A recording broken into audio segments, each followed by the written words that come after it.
ಹುಕ್ಕೇರಿ ತಾಲೂಕಿನ ಯಮಕನಮರಡಿಯಲ್ಲಿ ನಿಂತಿದ್ದ ಕಾರಿನಲ್ಲಿ ಆಕಸ್ಮಿಕ ಬೆಂಕಿ ಕಾಣಿಸಿಕೊಂಡು ಕೆಲಕಾಲ ಆತಂಕದ ವಾತಾವರಣ ನಿರ್ಮಾಣವಾಗಿತ್ತು. ರಾಷ್ಟ್ರೀಯ ಹೆದ್ದಾರಿ ಪಕ್ಕದಲ್ಲಿ ನಿಲ್ಲಿಸಿದ್ದ ಕಾರಿಗೆ ಏಕಾಏಕಿ ಬೆಂಕಿ ಹೊತ್ತಿಕೊಂಡಿದ್ದು ನೋಡುತ್ತಿದ್ದಂತೆ ಕಾರಿನ ಬಹುತೇಕ ಭಾಗ ಸುಟ್ಟು ಹೋಗಿದೆ. ಘಟನೆಯಲ್ಲಿ ಚಾಲಕ ಪ್ರಾಣಾಪಾಯದಿಂದ ಪಾರಾಗಿದ್ದು ಯಾವುದೇ ಪ್ರಾಣಹಾನಿ ಸಂಭವಿಸಿಲ್ಲ. ಈ ಕುರಿತು ಒಂದು ವರದಿ ಇಲ್ಲಿದೆ. ಹುಕ್ಕೇರಿ ತಾಲೂಕಿನ ಯಮಕನಮರಡಿ ರಾಷ್ಟ್ರೀಯ ಹೆದ್ದಾರಿ ಪಕ್ಕದಲ್ಲಿ ನಿಲ್ಲಿಸಿದ್ದ ಕಾರಿನಲ್ಲಿ ಆಕಸ್ಮಿಕವಾಗಿ ಬೆಂಕಿ ಕಾಣಿಸಿಕೊಂಡಿದೆ. ಏಕಾಏಕಿ ಕಾರಿಗೆ ಬೆಂಕಿ ಹೊತ್ತಿಕೊಂಡ ಪರಿಣಾಮ ಕೆಲವೇ ಕ್ಷಣಗಳಲ್ಲಿ ಬೆಂಕಿ ತೀವ್ರವಾಗಿ ವ್ಯಾಪಿಸಿದೆ. ಸ್ಥಳದಲ್ಲಿದ್ದವರು ತಕ್ಷಣ ಅಗ್ನಿಶಾಮಕ ಸಿಬ್ಬಂದಿಗೆ ಮಾಹಿತಿ ನೀಡಿದ್ದಾರೆ. ಸ್ಥಳಕ್ಕೆ ಆಗಮಿಸಿದ ಅಗ್ನಿಶಾಮಕ ಸಿಬ್ಬಂದಿ ಕಾರ್ಯಾಚರಣೆ ನಡೆಸಿ ಬೆಂಕಿಯನ್ನು ನಿಯಂತ್ರಣಕ್ಕೆ ತಂದಿದ್ದಾರೆ. ಪರಿಣಾಮ ಹೆಚ್ಚಿನ ಅನಾಹುತ ತಪ್ಪಿದೆ. ಘಟನೆಯಲ್ಲಿ ಕಾರಿನ ಬಹುತೇಕ ಭಾಗ ಸುಟ್ಟು ಹೋಗಿದ್ದು ಅದೃಷ್ಟವಶಾತ್ ಯಾವುದೇ ಪ್ರಾಣಹಾನಿ ಸಂಭವಿಸಿಲ್ಲ. ಘಟನೆಗೆ ನಿಖರ ಕಾರಣ ತಿಳಿದು ಬಂದಿಲ್ಲ. ಈ ಸಂಬಂಧ ಯಮಕನಮರಡಿ ಪೊಲೀಸ್ ಠಾಣೆಯಲ್ಲಿ ಪ್ರಕರಣ ದಾಖಲಾಗಿದ್ದು ಪೊಲೀಸರು ತನಿಖೆ ನಡೆಸುತ್ತಿದ್ದಾರೆ.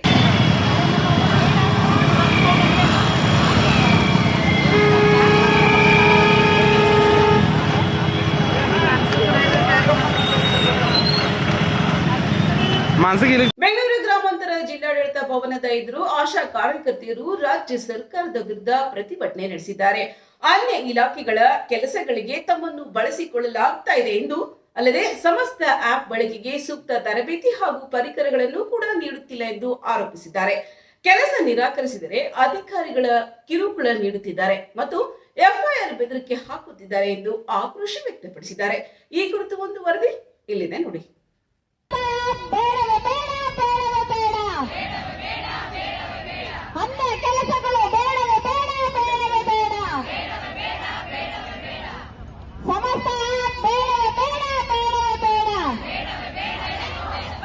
ಅವರು ಒಪ್ಕೊಂಡ್ಬಿಟ್ರೆ ಆ ಜೀರೋ ತೋರ್ಸೋದು ಇರೋದೇ ಇಲ್ಲ. ನಿಮ್ ತರ ಟಾಪಲ್ಲೇ ಇರ್ತಾರವ್ರು. ಇಲ್ಲಿ ಯಾರಿಗೂ ಮೆಚ್ಚಕ್ ಕೆಲಸ ಮಾಡ್ಬೇಡ್ರಿ. ರಾಜ್ಯ ಸರ್ಕಾರದ ವಿರುದ್ಧ ಆಶಾ ಕಾರ್ಯಕರ್ತೆಯರು ಆಕ್ರೋಶ ವ್ಯಕ್ತಪಡಿಸಿದ್ದಾರೆ. ಅನ್ಯ ಇಲಾಖೆಗಳ ಕೆಲಸಗಳಿಗೆ ಆಶಾ ಕಾರ್ಯಕರ್ತೆಯರನ್ನು ಬಳಸಿಕೊಳ್ಳುತ್ತಿರುವುದನ್ನು ವಿರೋಧಿಸಿ ಬೆಂಗಳೂರು ಗ್ರಾಮಾಂತರ ಜಿಲ್ಲಾಡಳಿತ ಭವನದ ಎದುರು ಆಶಾ ಕಾರ್ಯಕರ್ತೆಯರು ಪ್ರತಿಭಟನೆ ನಡೆಸಿದರು. ಸಮಸ್ತ ಆಪ್ ಮೂಲಕ ವಿವಿಧ ಕೆಲಸಗಳ ಮಾಹಿತಿಯನ್ನು ನಮೂದಿಸುವಂತೆ ಇಲಾಖೆ ಸೂಚನೆ ನೀಡಿದೆ. ಇದರ ಜೊತೆಗೆ ಕಂದಾಯ ಇಲಾಖೆ ಸೇರಿದಂತೆ ಅನ್ಯ ಇಲಾಖೆಗಳ ಕೆಲಸಗಳಿಗೂ ತಮ್ಮನ್ನು ಬಳಸಿಕೊಳ್ಳಲಾಗ್ತಾ ಇದೆ ಎಂದು ಆಶಾ ಕಾರ್ಯಕರ್ತೆಯರು ಆರೋಪಿಸಿದ್ದಾರೆ. ಇನ್ನು ಕೆಲಸ ಮಾಡಲು ಒಪ್ಪದಿದ್ದರೆ ರಿಸೈನ್ ಮಾಡಿ ಎಂದು ಮೇಲಾಧಿಕಾರಿಗಳು ಕಿರುಕುಳ ನೀಡುತ್ತಿದ್ದಾರೆ ಎಂಬ ಆರೋಪವೂ ಕೂಡ ಕೇಳಿಬಂದಿದೆ. ಇನ್ನು ಕೆಲಸ ಮಾಡದಿದ್ದರೆ ಹಿರಿಯ ಅಧಿಕಾರಿಗಳಿಂದ ಎಫ್ಐಆರ್ ದಾಖಲಿಸುವುದಾಗಿ ಬೆದರಿಕೆ ಹಾಕಲಾಗ್ತಾ ಇದೆ ಎಂದು ಪ್ರತಿಭಟನಾಕಾರರು ಆರೋಪಿಸಿದ್ದಾರೆ. ಕೆಲಸ ನಿರ್ವಹಿಸಲು ಅಗತ್ಯವಿರುವ ಮೊಬೈಲ್ ಮತ್ತಿತರ ಪರಿಕರಗಳನ್ನು ಸರ್ಕಾರದಿಂದ ಸಮರ್ಪಕವಾಗಿ ನೀಡುತ್ತಿಲ್ಲ. ಜೊತೆಗೆ ಸಮಸ್ತ ಆಪ್ ಬಳಕೆಗೆ ಯಾವುದೇ ಸೂಕ್ತ ತರಬೇತಿಯನ್ನು ನೀಡಿಲ್ಲ. ತರಬೇತಿ ಇಲ್ಲದೆ ಆಪ್ ಮೂಲಕ ಕೆಲಸ ಮಾಡುವುದು ಹೇಗೆ ಎಂದು ಆಶಾ ಕಾರ್ಯಕರ್ತೆಯರು ಪ್ರಶ್ನಿಸಿದ್ದಾರೆ. ಬೆಂಗಳೂರು ಗ್ರಾಮಾಂತರ ಜಿಲ್ಲೆಯ 4 ತಾಲೂಕುಗಳ ಆಶಾ ಕಾರ್ಯಕರ್ತೆಯರು ಪ್ರತಿಭಟನೆಯಲ್ಲಿ ಭಾಗಿಯಾಗಿದ್ದರು. ವಿವಿಧ ಸಂಘಟನೆಗಳ ಮುಖಂಡರು ಕೂಡ ಪ್ರತಿಭಟನೆಗೆ ಬೆಂಬಲ ನೀಡಿದ್ದಾರೆ. ಅನ್ಯ ಇಲಾಖೆಗಳ ಕೆಲಸಗಳಿಂದ ಆಶಾ ಕಾರ್ಯಕರ್ತೆಯರು ಮುಕ್ತಗೊಳಿಸಬೇಕು, ಅಗತ್ಯ ಸೌಲಭ್ಯ ಮತ್ತು ತರಬೇತಿ ನೀಡಬೇಕು ಹಾಗೂ ಅಧಿಕಾರಿಗಳ ಕಿರುಕುಳಕ್ಕೆ ಕಡಿವಾಣ ಹಾಕಬೇಕೆಂದು ಪ್ರತಿಭಟನಾಕಾರರು ಒತ್ತಾಯಿಸಿದ್ದಾರೆ. ಇನ್ನು ನ್ಯಾಯಕ್ಕಾಗಿ ಆಶಾ ಕಾರ್ಯಕರ್ತೆಯರು ಜಿಲ್ಲಾಡಳಿತ ಭವನದ ಎದುರು ಪ್ರತಿಭಟನೆ ನಡೆಸಿದರು. ಅಂತೇಳಿ ಆಶಾ ಕಾರ್ಯಕರ್ತೆ ದೊಡ್ಡಬಳ್ಳಾಪುರ ತಾಲೂಕಿಂದ ಬಂದಿದ್ದೀವಿ. ಹೊಸಕೋಟೆ ಮತ್ತೆ ನೆಲಮಂಗಲ ಇದರಿಂದ ಎಲ್ಲ ಬಂದಿದ್ದೀವಿ. ಇಲ್ಲಿ ಏನಕ್ಕೆ ಬಂದಿದ್ದೀವಿ ಅಂತಂದ್ರೆ ನಾವು ಮೊಬೈಲ್ ಆಧಾರಿತ ಕೆಲ್ಸಗಳನ್ನೆಲ್ಲಾನು ನಮ್ ಕೈಲಿ ಮಾಡಿಸ್ತಾ ಇದ್ದಾರೆ. ನಮ್ಗೆ 5th ಇಂದ 7th ವರೆಗೂ ತಗೊಂಡಿರೋದು ಮೊಬೈಲ್ ಆಧಾರಿತ ಕೆಲಸಗಳು ನಮಗ್ ಮಾಡಕ್ ಬರೋದಿಲ್ಲ. ಮತ್ತೆ ಕಂದಾಯ ಇಲಾಖೆ ಕೆಲಸಗಳು ಕೂಡ ಆಶಾಗಳ ಮೇಲೆನೆ ಒತ್ತಡದಿಂದ ಮಾಡಿಸ್ತಾ ಇದ್ದಾರೆ. ನಮ್ದು ಅಲ್ದಿರೋ ಕೆಲಸನ ನಮ್ ಕೈಲಿ ಮಾಡಿಸ್ಬಾರ್ದು ಅಂತೇಳಿ ನಾವ್ ಇಲ್ಲಿ DC ಮೇಡಮ್ ಹತ್ರ ನ್ಯಾಯ ಕೇಳೋದಕ್ಕೋಸ್ಕರ ಬಂದಿದ್ದೀವಿ. ಫೀಲ್ಡ್ ಅಲ್ಲಿ ನಮ್ಗೆ ಮೊಬೈಲ್ ಆಧಾರಿತ ಕೆಲಸಗಳು ಮಾಡೋದಕ್ಕೆ ಬರೋದಿಲ್ಲ ಸರ್. ಯಾರಿಗೂ ಮೊಬೈಲ್ ಆಪರೇಟ್ ಮಾಡಕ್ ಬರೋದಿಲ್ಲ. ಮೊಬೈಲ್ ಕೊಟ್ಟಿಲ್ಲ ನಮಗೆ. ಮೊಬೈಲ್ ಕೊಟ್ರು ಅದಕ್ಕೆ ಡೇಟಾ ಬೇಕಲ್ವರ. ಯಾವ್ದೇ ಒಂದು ನಮ್ಗೆ ಒಂದು ಇದನ್ನು ಕೊಡ್ದಿರೋನೇನೆ ಪರಿಕರಣ ಕೊಡ್ದಿರೋನೆ ಕೆಲಸ ಮಾಡ್ಸೋದು ತಪ್ಪು. ನಮ್ಮ ತಗೊಂಡಿರೋದು ಆರೋಗ್ಯ ಕಾರ್ಯಕರ್ತರ ತಗೊಂಡಿದ್ದಾರೆ. ಕಂದಾಯ ಇಲಾಖೆಗೂ ಆರೋಗ್ಯ ಇಲಾಖೆಗೂ ಏನ್ ಸಂಬಂಧ? ಏನಕ್ಕೆ ಆ ಕೆಲಸನೆಲ್ಲ ನಮ್ ಕೈಲಿ ಕೆಲಸ ಮಾಡಿಸ್ತಾ ಇದ್ದಾರೆ. ನಾವು ತಾಯಿ ಮತ್ತು ಶಿಶು ಮರಣ ತಪ್ಪಿಸೋದಕ್ಕೋಸ್ಕರ ನಮ್ಮ ತಗೊಂಡ್ರು. ಇವತ್ತು ನಮ್ದು ಅಲ್ದಿರೋ ಕೆಲಸಗಳನ್ನೆಲ್ಲ ನಮ್ಮ ಮೇಲೆ ಒತ್ತಡದಿಂದ ಮಾಡಿಸ್ತಾ ಇದ್ದಾರೆ. ಎಲ್ಲಾ ಅಧಿಕಾರಿಗಳು ಪ್ರೆಸರ್ ಆಗ್ತಾ ಇದ್ದಾರೆ ಸರ್. ಆ ಒತ್ತಡ ತಡೆಲಾರ್ದಿರ ಇವತ್ತು ಇಲ್ಲಿ ನ್ಯಾಯ ಕೇಳೋದಕ್ಕೋಸ್ಕರ ಮನೆಗೂ ಭೇಟಿ ಮಾಡಿ ಪ್ರತಿಯೊಂದು ಅವ್ರದ್ದು ಏನಿದೆ ಅಡಿಯಿಂದ ಮುಡಿವರೆಗೂ ಎಲ್ಲಾ ಸಮಸ್ಯೆಗಳನ್ನು ಮೊಬೈಲ್ ಅಲ್ಲಿ ಎಂಟ್ರಿ ಮಾಡ್ರಿ ಅಂತ ಸಮಸ್ತ ಆಪ್ ಅದ್ರಲ್ಲಿ ನಮಗೆ ಬರ್ತಾ ಇಲ್ಲ. ಸಮಸ್ಯೆ ಸರ್ವರ್ ಡೌನ್ ಆಗುತ್ತೆ, ಒಂದೊಂದು ಮನೆ ಸರ್ವರ್ ಒಂದೊಂದು ಇರೋದಿಲ್ಲ ಅವರ್ ಸರ್, ಆಗುತ್ತೆ. ಸರ್ವರ್ ಇರೋದಿಲ್ಲ. ಮತ್ತೆ ನಮಗೆ ಫೋನ್ ಕೊಟ್ಟಿಲ್ಲ, ನೆಟ್ ಹಾಕ್ಸೋದಿಲ್ಲ. ಹೆಂಗ್ ಸರ್ ಕೆಲಸ ಮಾಡೋದು? ನಮ್ಗೆ 7,000 ರೂಪಾಯಿ ಸಂಬಳ ಬರುತ್ತೆ, 50,000 ರೂಪಾಯಿ ಸಂಬಳ ತಗೊಂಡ್ರು ಕೂಡ ಈ ಕೆಲಸ ಮಾಡಕ್ ಆಗೋದಿಲ್ಲ ಸರ್. ಅಷ್ಟು ಕೆಲಸ ಹೇಳ್ತಾ ಇದಾರೆ. ನಾವು ಮಾಡಕ್ ಆಗುತ್ತಾ? ನೀವೇ ಹೇಳ್ರಿ. 17 ವರ್ಷ ಸರ್ವಿಸ್ ಮಾಡಿದೀವಿ, ಮಾಡಕ್ ಆಗ್ಲಿಲ್ಲ ಅಂದ್ರೆ ಬಿಟ್ಟು ಮನೆಗೆ ಹೋಗ್ರಮ್ಮ ಅಂತಾರೆ. ನಿಮ್ಮ ಹಿರಿಯ ಅಧಿಕಾರಿಗಳಿಗೆ ಏನ್ ಹೇಳೋದು ಇಷ್ಟ? ನಾವು ಹಿರಿಯ ಅಧಿಕಾರಿಗಳಿಗೆ ಹೇಳೋದು ಇಷ್ಟೇ ಸರ್, ನಮ್ದು ಆರೋಗ್ಯ ಕಾರ್ಯಕರ್ತರ ಏನ್ ಕೆಲಸ ಇದೆಯೋ ಆ ಕೆಲಸ ಕೊಡ್ಲಿ, ನಾವು ಸಂತೋಷವಾಗಿ ಮಾಡ್ತೀವಿ. ನಮ್ದಲ್ದಿರೋ ಇರೋ ಕೆಲಸ ನಮ್ಗೆ ಹೇಳಿದ್ರೆ ನಾವು ಮಾಡಕ್ ಆಗಲ್ಲ ಸರ್, ಮಾಡೋದಿಲ್ಲ, ಖಂಡಿತ ಮಾಡೋದಿಲ್ಲ. Thank you. ಇನ್ನ AIUTUC ಕರ್ನಾಟಕ ರಾಜ್ಯ ಸಂಯುಕ್ತ ಆಶಾ ಕಾರ್ಯಕರ್ತೆಯರ ಸಂಘದಿಂದ ಈ ಒಂದು ಸಾಂಕೇತಿಕ ಪ್ರತಿಭಟನೆ ನಾವು ಹಮ್ಮಿಕೊಂಡಿರೋದು.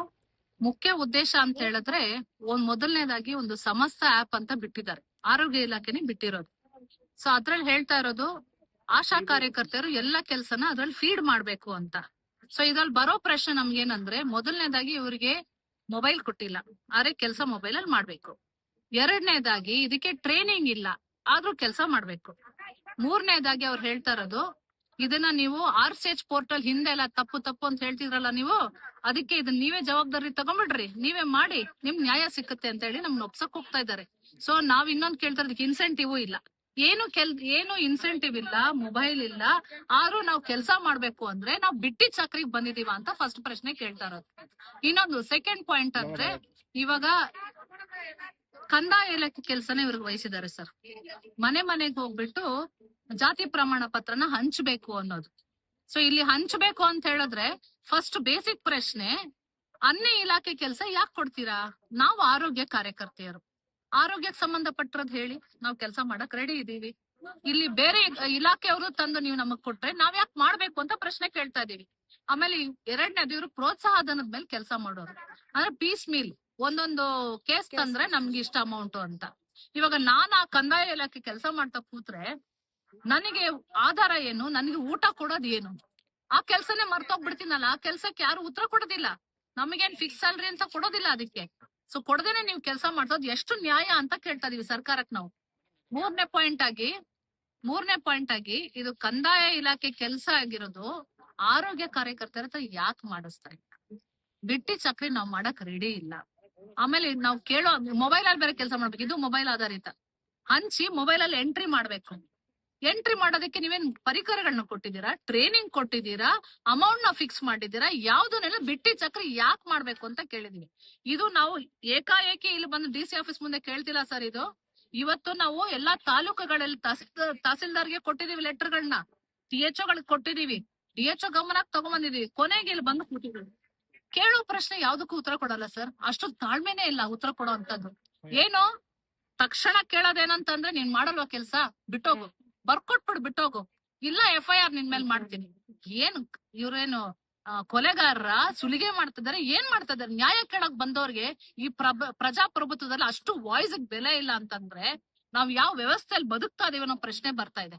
ಸೊ ನಾವಿವತ್ತು ಅದೆಲ್ಲ ಬೇಸತ್ತು DC ಆಫೀಸ್ ಮುಂದೆ ಬಂದು ಕೇಳ್ತಾ ಇರೋದು. DC ಅವರು ಅಟ್ಲೀಸ್ಟ್ ನ್ಯಾಯ ಕೊಡ್ತಾರಂತ ಭಾವಿಸ್ತಾ ಇದೀವಿ. ಆಸ್ ವಿ ನೋ, DC ಚೆನ್ನಾಗಿ ಸ್ಪಂದಿಸ್ತಾರಂತ ಗೊತ್ತಿದೆ, ಅವ್ರಿಗೆ ಮನವರಿಕೆನೂ ಆಗತ್ತೆ ಅನ್ನೋದು ನಮ್ಗೆ ತಿಳುವಳಿಕೆ ಇದೆ. ಸೊ ಈಗ ಕೇಳುವಂತ ಪ್ರಶ್ನೆಗಳಿಗೆ ಅವರು ಸಮಾಧಾನವಾಗಿ ಉತ್ತರ ಕೊಡ್ತಾರೆ. ನಮ್ದ ಅಲ್ಲದೆ ಕೆಲಸಗಳನ್ನ ನಮ್ಮ ಮೇಲೆ ಹೊರೆ ಹಾಕಲ್ಲ ಅಂತ ನಾವು ಭಾವಿಸಿದೀವಿ. ಅದಕ್ಕೆ ಇಲ್ಲಿ ಬಂದಿದೀವಿ, ಕಾಯ್ತಾ ಇದೀವಿ DC-ಗೆ ಅವ್ರು ಉತ್ತರ ಕೊಡ್ಬೇಕು ಅಂತ ಕೇಳ್ತಾ ಇದ್ದೀವಿ ಸರ್. ಇದು ಭಾಷೆ ಕೊಟ್ಟು ಸರ್ಕಾರ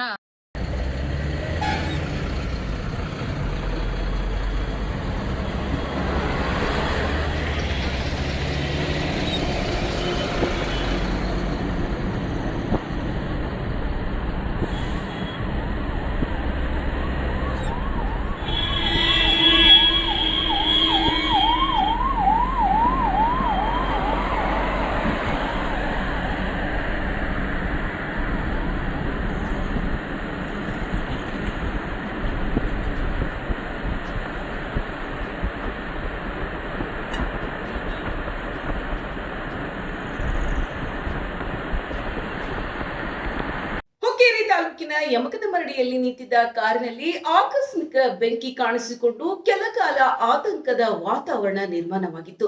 ರಾಷ್ಟ್ರೀಯ ಹೆದ್ದಾರಿ ಪಕ್ಕದಲ್ಲಿ ನಿಲ್ಲಿಸಿದ್ದ ಕಾರಿಗೆ ಏಕಾಏಕಿ ಬೆಂಕಿ ಹೊತ್ತಿಕೊಂಡಿದ್ದು, ನೋಡುತ್ತಿದ್ದಂತೆ ಕಾರಿನ ಬಹುತೇಕ ಭಾಗ ಸುಟ್ಟು ಹೋಗಿದೆ.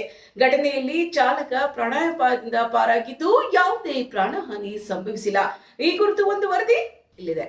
ಹುಕ್ಕೇರಿ ತಾಲೂಕಿನ ಯಮಕನಮರಡಿ ರಾಷ್ಟ್ರೀಯ ಹೆದ್ದಾರಿ ಪಕ್ಕದಲ್ಲಿ ನಿಲ್ಲಿಸಿದ್ದ ಕಾರಿನಲ್ಲಿ ಆಕಸ್ಮಿಕವಾಗಿ ಬೆಂಕಿ ಕಾಣಿಸಿಕೊಂಡಿದೆ. ಏಕಾಏಕಿ ಕಾರಿಗೆ ಬೆಂಕಿ ಹೊತ್ತಿಕೊಂಡ ಪರಿಣಾಮ ಕೆಲವೇ ಕ್ಷಣಗಳಲ್ಲಿ ಬೆಂಕಿ ತೀವ್ರವಾಗಿ ವ್ಯಾಪಿಸಿದೆ. ಸ್ಥಳದಲ್ಲಿದ್ದವರು ತಕ್ಷಣ ಅಗ್ನಿಶಾಮಕ ಸಿಬ್ಬಂದಿಗೆ ಮಾಹಿತಿ ನೀಡಿದ್ದಾರೆ. ಸ್ಥಳಕ್ಕೆ ಆಗಮಿಸಿದ ಅಗ್ನಿಶಾಮಕ ಸಿಬ್ಬಂದಿ ಕಾರ್ಯಾಚರಣೆ ನಡೆಸಿ ಬೆಂಕಿಯನ್ನು ನಿಯಂತ್ರಣಕ್ಕೆ ತಂದಿದ್ದಾರೆ. ಪರಿಣಾಮ ಹೆಚ್ಚಿನ ಅನಾಹುತ ತಪ್ಪಿದೆ. ಘಟನೆಯಲ್ಲಿ ಕಾರಿನ ಬಹುತೇಕ ಭಾಗ ಸುಟ್ಟು ಹೋಗಿದ್ದು, ಅದೃಷ್ಟವಶಾತ್ ಯಾವುದೇ ಪ್ರಾಣಹಾನಿ ಸಂಭವಿಸಿಲ್ಲ. ಘಟನೆಗೆ ನಿಖರ ಕಾರಣ ತಿಳಿದು ಬಂದಿಲ್ಲ. ಈ ಸಂಬಂಧ ಯಮಕನಮರಡಿ ಪೊಲೀಸ್ ಠಾಣೆಯಲ್ಲಿ ಪ್ರಕರಣ ದಾಖಲಾಗಿದ್ದು, ಪೊಲೀಸರು ತನಿಖೆ ನಡೆಸುತ್ತಿದ್ದಾರೆ.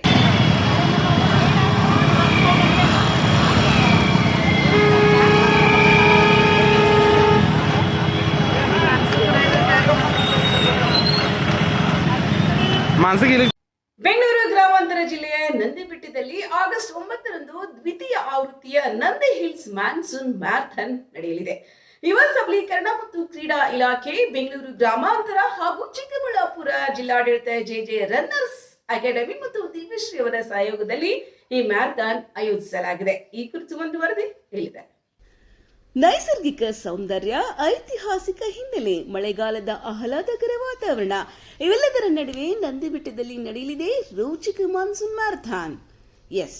ಆಗಸ್ಟ್ 9ರಂದು ನಡೆಯಲಿರುವ ಈ ಮ್ಯಾರಥಾನ್ಗೆ ಯುವ ಸಬಲೀಕರಣ ಮತ್ತು ಕ್ರೀಡಾ ಇಲಾಖೆಯ ಸರ್ಕಾರದ ಪ್ರಧಾನ ಕಾರ್ಯದರ್ಶಿ ನವೀನ್ ರಾಜ್ ಸಿಂಗ್ ಅವರು ಚಾಲನೆ ನೀಡಲಿದ್ದಾರೆ. ಬೆಳಗ್ಗೆ ಸುಮಾರು 5:15ಕ್ಕೆ 21 ಕಿಲೋಮೀಟರ್ ಹಾಫ್ ಮ್ಯಾರಥಾನ್ ಆರಂಭವಾಗಲಿದ್ದು, 5:45ಕ್ಕೆ 10 ಕಿಲೋಮೀಟರ್ ಮ್ಯಾರಥಾನ್ ಓಟಕ್ಕೆ ಚಾಲನೆ ದೊರೆಯಲಿದೆ. ಈಗಾಗಲೇ ನಂದಿ ಹಿಲ್ಸ್ ಮಾನ್ಸೂನ್ ಮ್ಯಾರಥಾನ್ ದೇಶದ ಜನಪ್ರಿಯ ಡೆಸ್ಟಿನೇಷನ್ ರನ್ನಿಂಗ್ ಇವೆಂಟ್ಗಳಲ್ಲಿ ಒಂದಾಗಿ ಗುರುತಿಸಿಕೊಂಡಿದೆ. ಇನ್ನು ನೈಸರ್ಗಿಕ ಸೌಂದರ್ಯ, ಐತಿಹಾಸಿಕ ಪರಂಪರೆ, ಸಾಹಸ, ದೈಹಿಕ ಕ್ಷಮತೆ ಹಾಗೂ ಮಳೆಗಾಲದ ಸಂಭ್ರಮವನ್ನು ಒಟ್ಟಾಗಿ ಆಚರಿಸುವ ಉದ್ದೇಶದಿಂದ ಪ್ರತಿ ವರ್ಷ ಆಗಸ್ಟ್ನ 2ನೇ ಭಾನುವಾರ ಈ ಓಟವನ್ನು ಆಯೋಜಿಸಲು ತೀರ್ಮಾನಿಸಲಾಗಿದೆ. ದೇಶದ ವಿವಿಧ ಭಾಗಗಳಿಂದ ವಿವಿಧ ವಯೋಮಿತಿಯ ಓಟಗಾರರು ನಂದಿಬೆಟ್ಟಕ್ಕೆ ಆಗಮಿಸಿ ಮ್ಯಾರಥಾನ್ನಲ್ಲಿ ಭಾಗವಹಿಸಲಿದ್ದಾರೆ. ಬೆಂಗಳೂರನ್ನು ಜಾಗತಿಕ ಮಟ್ಟದ ಫಿಟ್ನೆಸ್ ಮತ್ತು ಹೊರಾಂಗಣ ಚಟುವಟಿಕೆಗಳ ಕೇಂದ್ರವನ್ನಾಗಿ ರೂಪಿಸುವ ಉದ್ದೇಶದೊಂದಿಗೆ ಯುವ ಸಬಲೀಕರಣ ಮತ್ತು ಕ್ರೀಡಾ ಇಲಾಖೆ ಈ ಕಾರ್ಯಕ್ರಮಕ್ಕೆ ಪ್ರಮುಖ ಬೆಂಬಲ ನೀಡುತ್ತಿದೆ. ಮಳೆಗಾಲದ ಸೊಬಗು, ನಂದಿಬೆಟ್ಟದ ಪ್ರಕೃತಿ ಮತ್ತು ರನ್ನರ್ಸ್ಗಳ ಉತ್ಸಾಹ ಆಗಸ್ಟ್ 9ರಂದು ನಂದಿ ಹಿಲ್ಸ್ನಲ್ಲಿ ಕ್ರೀಡಾ ಸಂಭ್ರಮ ಕಣ್ತುಂಬಿಕೊಳ್ಳಲಿದೆ. ದಿನಾಂಕ 9/8/2026ರಂದು Nandi hills monsoon marathon run ಅನ್ನು ಆಯೋಜಿಸಲಾಗಿದೆ. ಇದನ್ನು ಯುವಜನ ಮತ್ತು ಕ್ರೀಡಾ ಸಬಲೀಕರಣ ಇಲಾಖೆ ಹಾಗೂ ಬೆಂಗಳೂರು ಗ್ರಾಮಾಂತರ ಜಿಲ್ಲಾಡಳಿತ ಮತ್ತು ಚಿಕ್ಕಬಳ್ಳಾಪುರ ಬೆಂಗಳೂರು ಗ್ರಾಮಾಂತರ ಜಿಲ್ಲಾಡಳಿತ ಇವರ ಸಹಯೋಗದೊಂದಿಗೆ ಕೆಲವು ಪ್ರೈವೇಟ್ ಪಾರ್ಟ್ನರ್ಸ್ ಅವ್ರ ಜೊತೆಗೆ ನಾವು ಇದನ್ನು ಕರ್ನಾಟಕ ಸರ್ಕಾರ ಆಯೋಜನೆ ಮಾಡಿದೆ. ಯುವ ಸಬಲೀಕರಣ ಇಲಾಖೆ ಇದಕ್ಕೆ ಸಂಬಂಧಪಟ್ಟಂತೆ ನಾವು ಕೆಲವು ಈ ವೋಟರ್ಸ್ ಏನಿರ್ತಾರೆ, ಓಡೋರು ಏನಿರ್ತಾರೆ, ರನ್ನರ್ಸು, ಅವರ ಸುರಕ್ಷತೆಗೆ ಸಂಬಂಧಪಟ್ಟಂತೆ ನಾವು ಕೆಲವು ಮುಂಜಾಗ್ರತಾ ಕ್ರಮಗಳನ್ನು ಚಿಕ್ಕಬಳ್ಳಾಪುರ ಜಿಲ್ಲಾಡಳಿತ ಮತ್ತು ಬೆಂಗಳೂರು ಗ್ರಾಮಾಂತರ ಜಿಲ್ಲಾಡಳಿತ ಈ ಎರಡೂ ಸೇರಿಸ್ಬಿಟ್ಟು ನಾವು ಕೆಲವು ಕ್ರಮಗಳನ್ನು ಕೈಗೊಂಡಿದ್ದೀವಿ. ಅದೇನು ಅಂತಂದರೆ, ದಿನಾಂಕ 8/8/2026 ಅಂದರೆ ಶನಿವಾರ ರಾತ್ರಿ 12 ಗಂಟೆಯಿಂದ 11 o'clockಯಿಂದ ನೆಕ್ಸ್ಟ್ ಡೇ ಸಂಡೇ 12 o'clockವರೆಗೂ ನಾವು ಯಾವುದೇ ರೀತಿಯಾದ ವಾಹನಗಳನ್ನು, ಖಾಸಗಿ ವಾಹನಗಳಿರ್ಬೋದು ಅಥವಾ ಯಾವುದೇ ರೀತಿ ವಾಹನಗಳನ್ನು ಕಾರಲ್ಲಿ ಕ್ರಾಸ್ ನಂದಿ ಉಪಚಾರಿಂದ ಮತ್ತು ನಂದಿ ಹಿಲ್ಸ್ಗೆ ಹೋಗೋ ಕಡೆಗೆ ನಾವು ನಿರ್ಬಂಧ ಮಾಡಿದ್ದೀವಿ. ಅದಕ್ಕೆ ತಕ್ಕಂತೆ ನಾವು ಸೈನೇಜಸ್ನು ಸಹ ನಾವು ಅಳವಡಿಸಿದ್ದೀವಿ. ಟೋಲ್ ಹತ್ರ ಮತ್ತು ಎಲ್ಲ ಕಡೆ ಸೈನೇಜಸ್ ಅಳವಡಿಸಿದ್ದೀವಿ. ಇದನ್ನು ತಾವು ನಮ್ಮ ಪ್ರಯಾಣಿಕರಿಗೆ ಅಥವಾ ಟೂರಿಸ್ಟ್ ಯಾರು ಬರ್ತಾರೆ ನಂದಿ ಹಿಲ್ಸ್ಗೆ ಅವರ ಗಮನಕ್ಕೆ ತರಬೇಕು ಅಂತ ನನ್ನ ಮನವಿ ಇದೆ. ಈ ಓಟದಲ್ಲಿ ನೀವು ಯಾರಾದರೂ ಮೀಡಿಯಾದವರಿದ್ದರೆ ನೀವು ಸಹ ಭಾಗವಹಿಸ್ಬೋದು. ಇದರಲ್ಲಿ 5000 ಮೆಂಬರ್ಸ್ ಈಗಾಗಲೇ ರಿಜಿಸ್ಟ್ರೇಷನ್ ಮಾಡ್ಕೊಂಡಿದ್ದಾರೆ. 2 ರೀತಿ ಇರುತ್ತೆ. ಒಂದು 21 ಕಿಲೋಮೀಟರ್ ಮ್ಯಾರಥಾನ್ ಇರುತ್ತೆ. ಬೆಂಗಳೂರು ಗ್ರಾಮಾಂತರ ಜಿಲ್ಲೆಯ ದೇವನಹಳ್ಳಿ ತಾಲೂಕಿನಲ್ಲಿ ನೆಲೆಸಿರುವ ಪ್ರಸಿದ್ಧ ಶ್ರೀ ಚೌಡೇಶ್ವರಿ ದೇವಾಲಯದಲ್ಲಿ ಆಷಾಢ ಮಾಸದ ಪ್ರಯುಕ್ತ ವಿಶೇಷ ಪೂಜಾ ಕೈಂಕರ್ಯಗಳು ನೆರವೇರಿದವು.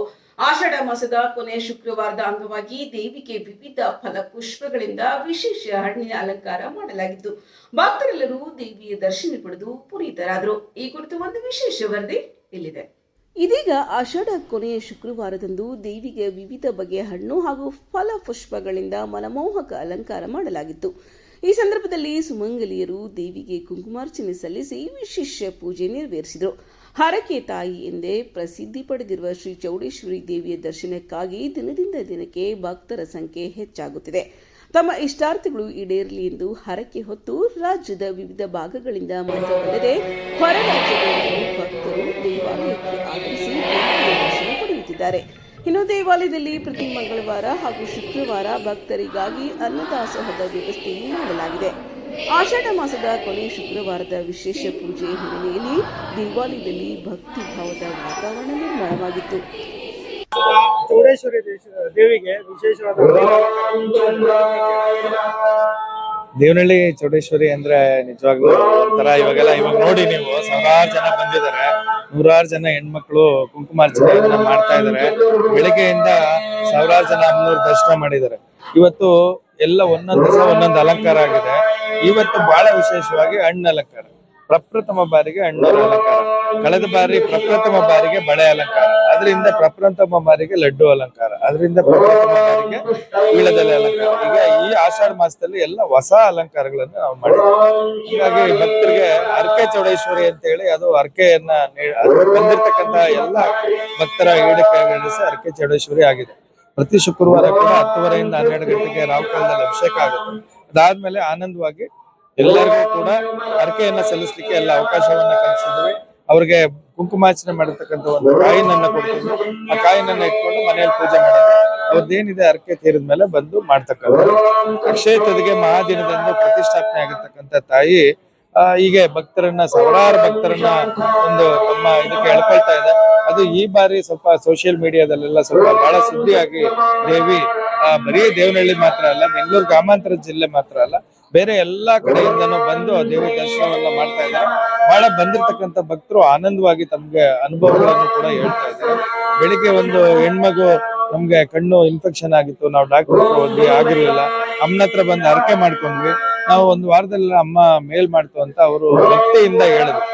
ಆತರ ಒಂದು ತಾಯಿ ಬಂದವ್ರನ್ನೆಲ್ಲ ಬರ್ಕೆಯನ್ನ ಈಡೇರಿಸ್ತಾ ಇದೆ. ಆ ತಾಯಿ ಎಲ್ಲರಿಗೂ ಒಳ್ಳೇದ್ ಮಾಡಿ.